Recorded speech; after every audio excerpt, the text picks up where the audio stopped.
Olá, povo de Deus, segunda-feira da 19ª semana do Tempo Comum, 9 de agosto de 2021. Nossa reflexão de hoje é a partir de Deuteronômio 10, de 12 a 22, e de Mateus 17, de 22 a 27. O capítulo 10 de Deuteronômio nos mostra de maneira sintética, como se fosse o próprio Moisés relatando, Deus lhe entregando as tábuas da lei. E aqui é um dado muito interessante. Deus manda construir a arca, onde estas tábuas serão guardadas. E doravante esta arca acompanhará o povo de Israel em toda a sua trajetória. Trata-se da renovação da aliança que será guardada e protegida sempre pelos levitas. Os da tribo de Levi serão encarregados desta vigilância e não receberão parte da terra dividida entre as tribos, pois o Senhor será sua herança. O autor ainda nos diz que Moisés relatou sua estada na montanha por 40 dias e 40 noites, como que mediando junto de Deus a sorte do povo. E Moisés recebeu a ordem do Senhor de ir à frente do seu povo para a conquista da terra. Neste contexto vem o nosso texto que começa com uma pergunta programática. E agora, Israel, o que é que o Senhor teu Deus te pede? E aí está explícito o que Deus pede a Israel: que o temas e andes em seus caminhos, que ames e sirvas ao Senhor teu Deus com todo o teu coração, com toda a tua alma, e que guardes os mandamentos e preceitos do Senhor que hoje te prescrevo para que sejas feliz. Essa fórmula será uma constante na vida do povo de Israel: amar a Deus e guardar os seus mandamentos. E descrevendo Deus como criador de tudo, grande e terrível, que se afeiçoou aos antepassados e agora a estes descendentes, o texto apresenta uma exortação a todos, a todo o povo.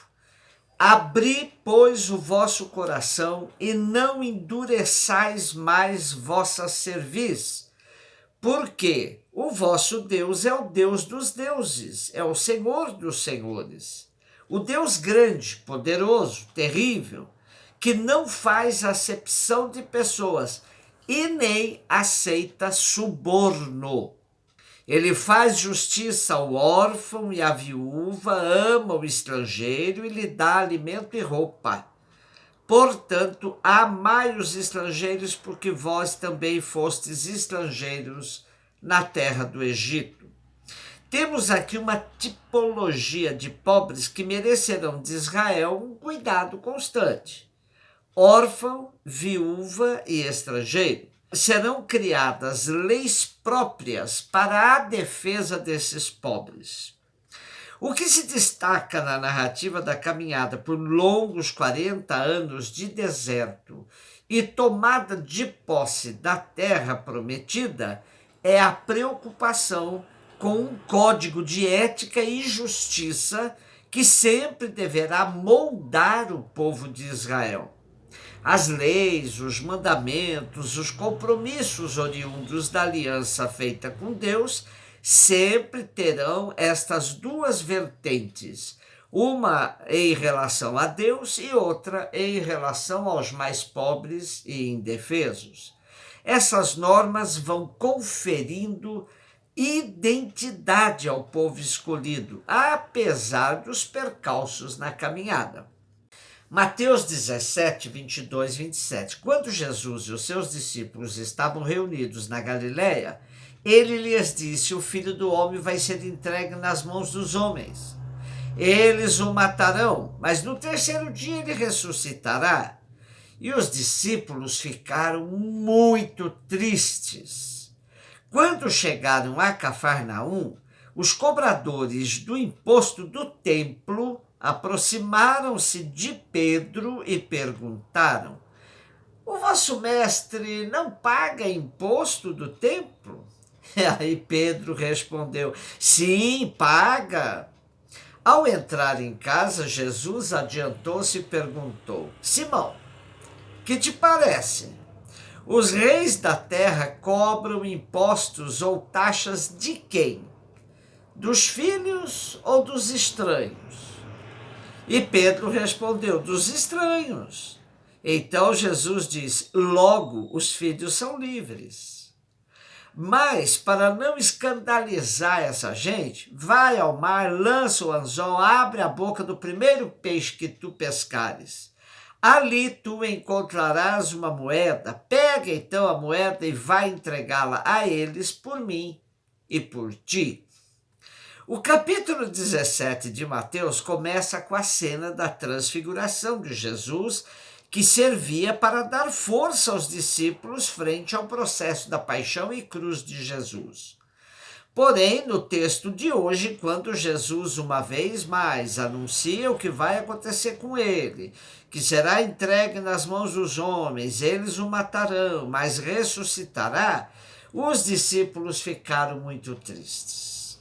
Desta vez, Pedro nada diz como da outra ocasião em que quis persuadir Jesus para fugir da paixão e da cruz. Porém, é totalmente compreensível que os amigos de Jesus reagissem com tristeza frente ao horizonte sombrio da cruz que se aproximava, sempre trazido pelas palavras claras e convictas de Jesus ao anunciar sua paixão. Na segunda parte do nosso texto de hoje, temos a questão do imposto. Trata-se do imposto para o templo. Não nos esqueçamos que os gestos e palavras de Jesus visam instruir os discípulos para que aprendam a viver quando Jesus lhes faltar. O raciocínio de Jesus tem uma lógica incrível. Se o templo é a casa de Deus, é a casa do Pai, seu filho não deve pagar imposto, nem mesmo seus outros filhos. Portanto, pagá-lo é concessão e não obrigação. Jesus leva Pedro e os demais discípulos a assumirem um processo de discernimento, pois Pedro respondeu à pergunta que lhe fizeram de uma forma extremamente submissa: paga sim. E com o questionamento de Jesus, abre-se uma porta para pensar diferente. O imposto não é para ser assumido automaticamente. E também os filhos têm o direito de saber o que se anda fazendo com esse imposto pago. Cada judeu maior de 20 anos de idade era obrigado a pagar ao templo um tributo anual, correspondente a 2 dracmas, conforme previsto em Êxodo 30:13. Não importando, neste caso, em qual lugar do mundo estivesse residido o judeu. E ao que parece, as evidências demonstram que Jesus não pagava esse imposto. Como cristãos, pagamos sim os tributos civis, que recebem o nome sugestivo de impostos. E pagamos na comunidade o dízimo, que nunca deve ser imposto, mas contribuição livre e consciente das necessidades de nossas comunidades. E sobre o nosso texto de hoje ainda, Jaldemir Vitório nos diz que a consciência de serem filhos como Jesus deveria fazer parte da vida dos membros da comunidade. Por serem filhos de Deus, os discípulos estão dispensados de se submeter às imposições das instituições humanas, mesmo as religiosas. Caso se submetessem, seria apenas por razões pastorais, para evitar escândalos, não fechando às pessoas a possibilidade de serem tocadas pela palavra de Jesus. Era preciso deixar uma porta aberta para a conversão. E ele ainda nos propõe uma oração. Pai, que eu saiba desfrutar minha condição de filho, que me faz livre diante das imposições injustas dos poderes deste mundo, pois só a ti devo submeter-me. Um beijo no seu coração.